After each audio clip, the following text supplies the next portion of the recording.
Alors, après avoir peint en blanc la boîte en bois, on détriple les serviettes, c'est-à-dire qu'on enlève la partie blanche qui est derrière, on ne garde que la partie décorée, que l'on applique sur la boîte en bois, en positionnant à l'avant ces serviettes pour ne pas se tromper et être sûr que ça tombe bien.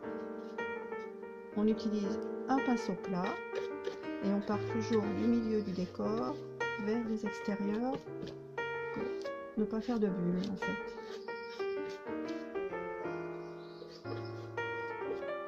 Voilà. Donc selon la façon dont on veut positionner la serviette, moi je déchire aussitôt quand c'est humide pour pas faire de marque. Et on peut continuer sur la deuxième partie de la boîte. Il ne faut pas avoir peur de mettre de la colle pour que ça pénètre bien et qu'il n'y ait pas de traces de bulles ni de pliures. Et on enlève. Ouais. Comme c'est humide, on peut faire pareil là.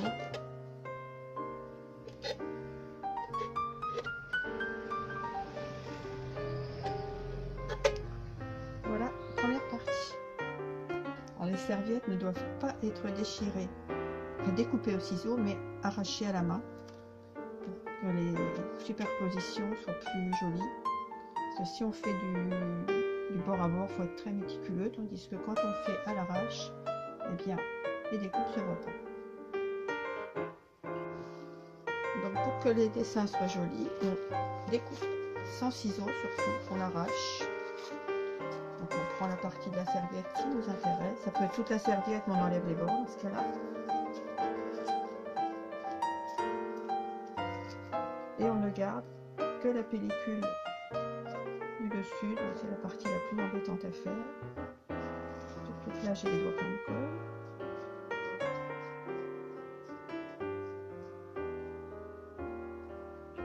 Donc on garde la partie où il y a le dessin.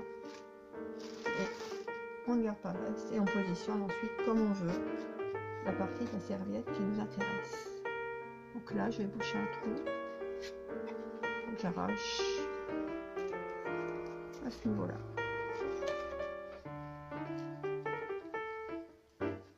J'essaie de pas trop déchirer les décors, donc là je garde le papillon.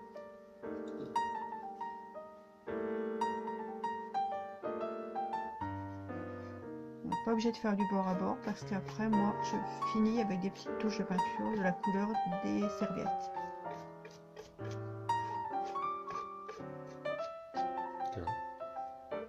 Voilà. Donc là j'ai volontairement fait une erreur en prenant le bord de la serviette qui n'est pas arraché mais coupé net. Donc ça veut dire qu'on est obligé soit de faire du bord à bord et c'est impossible. Donc je vais prendre une serviette arrachée. Je vais boucher les trous maximum mais sans déborder sur l'autre. Et puis les petites positions qui restent en blanc, eh bien je mettrai de la peinture violette ou selon le résultat final, on peut aussi laisser comme ça. Mais ça prouve qu'il ne faut jamais utiliser des bords coupés nets.